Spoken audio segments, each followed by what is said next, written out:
Сайн байцгаана уу? Polaris систем бачтаа сайжруулалт хөгжүүлэлт хийцэндээ холбогдуулан та бүхэндээ барьцаа өрөнгө модулийн хувьд хийгдсэн өөрчлөлт болон даваа талуудыг танилцуулж байна.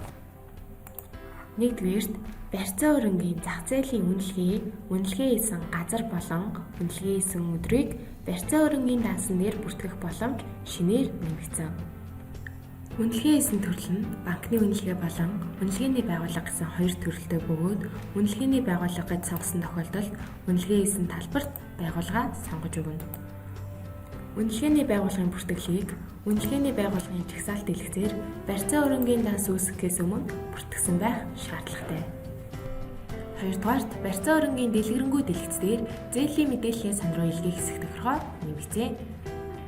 Тийм үгүй сонголтоос хамаарч холбоотой зээлийн данс зээлийн мэдээллийн сан руу мэдээлэл бэлтгэхэд хав бэлтгэх хэсэг нь хамаарна. 3-дугаарт барьцаа өрөнгийн бүтээгдэхүүний үндсэн тохиргоо таапад барьцаа өрөнгийн шинж чанарыг бүртгэх боломж шинээр нэмэгдсэн. За бүгдээрээ жишээ бүтээгдэхүүнээр авч үзье. Үл хөдлөх бүтээгдэхүүний үндсэн тохиргоо таабын шинж чанар хэсэгт үүсгэх тавчин дээр дарж шинж чанаруудын тохиргоог хийнэ. Хөрөнгийн төрлөөс хамаарч талбай эзлэхүүний хэмжээ, талбай нэгж, өрөөний тоо гэх мэт тодорхой шинж чанаруудыг чеклж өгөн хадгална.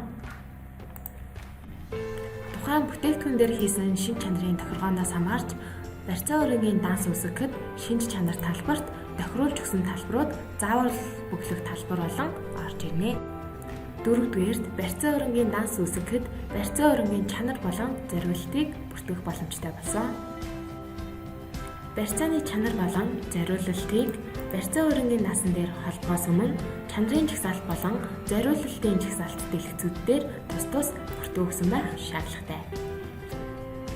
5-дугаарт барьцаа өрөнг шинээр бүртгэхэд зээлийн мэдээллийн сангийн мэдээллийн бүртгэлийг хийх.